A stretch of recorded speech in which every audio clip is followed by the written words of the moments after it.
बहू के ठाठ।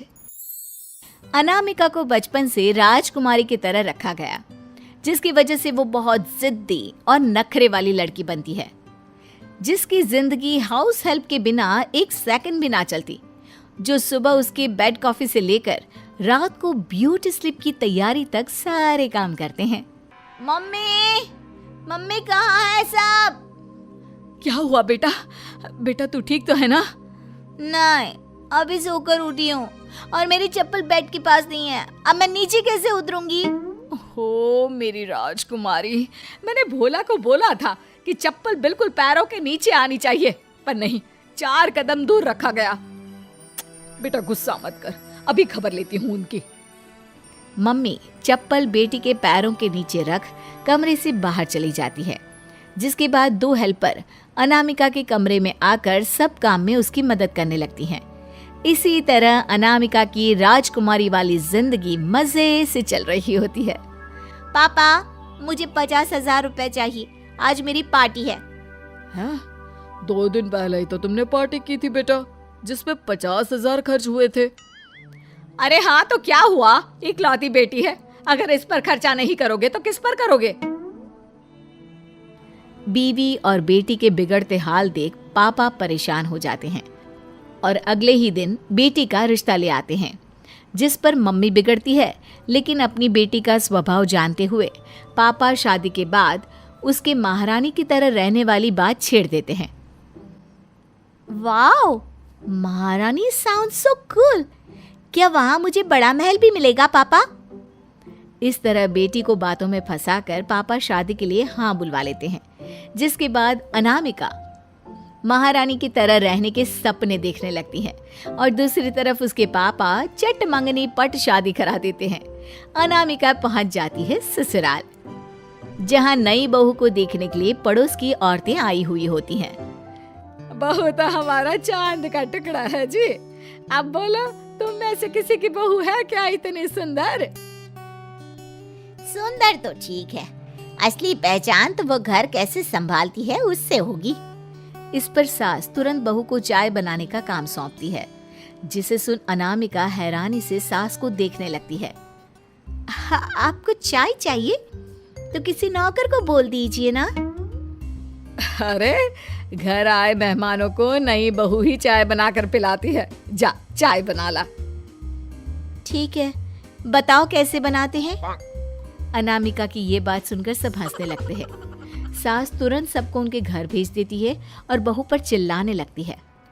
अरे बोलती कि खाना बनाना नहीं आता तो समझ में भी आता कि आजकल की बहुत सी लड़कियां इंटरेस्ट नहीं लेती। अरे पर चाय, आज के टाइम पर प्रधानमंत्री को भी चाय बनानी आती है और इस महारानी को नहीं आती। देखिए, अगर आपको चाय इतनी ही अच्छी लगती है तो मेरी जगह प्रधानमंत्री को ही लेकर आना चाहिए था। वैसे भी अब मेरे बबल बाथ का टाइम है, जरा नहाने की तैयारी कर दो। है? क्या नहाने की भी तैयारी करनी पड़ती है? हाँ, पानी गर्म करना, बाथ टब तैयार करना, मेरे इस्तेमाल की सारी चीजें वहां रखना, म्यूजिक सेट करना, फ्रेग्रेंस कैंडल लगाना, न जाने कितने काम होते हैं। वो सब कौन करेगा?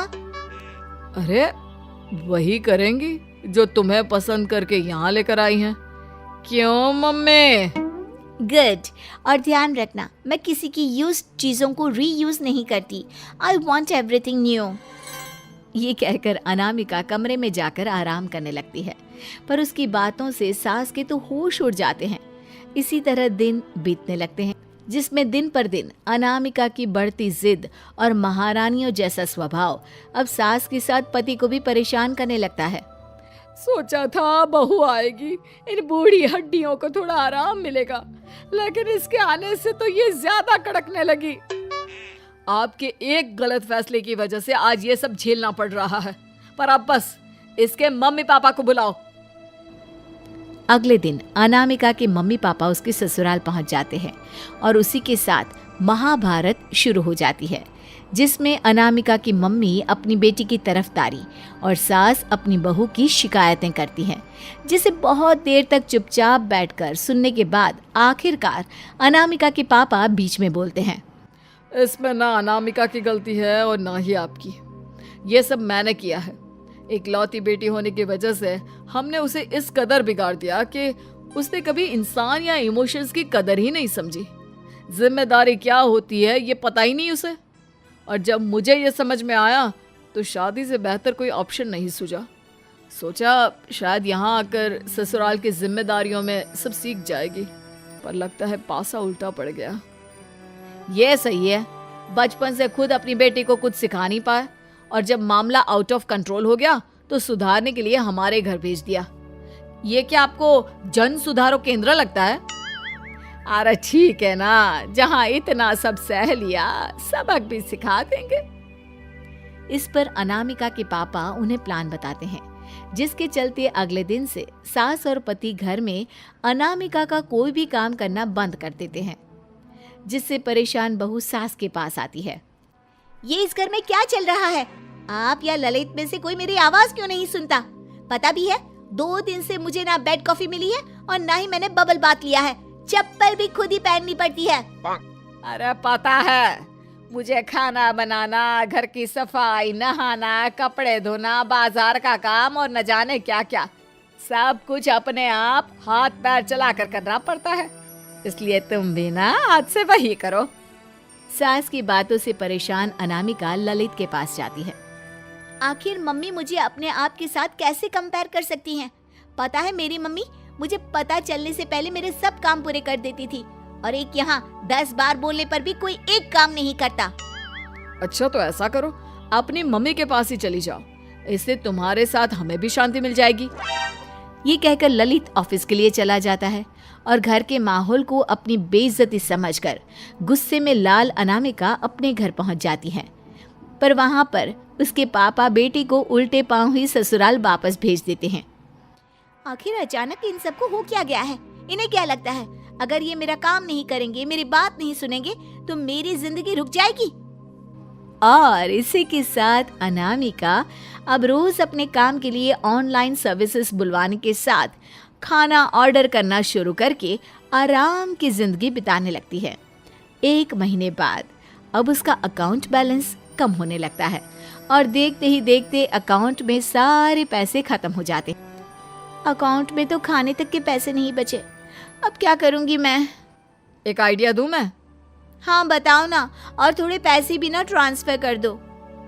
अपने हाथों से काम करने की कोशिश करके देखो, क्या पता इससे तुम्हें ये पता चल जाए कि भगवान ने इन्हें सिर्फ मोबाइल चलाने के लिए नहीं बनाया और पैसे भूल जाओ डार्लिंग।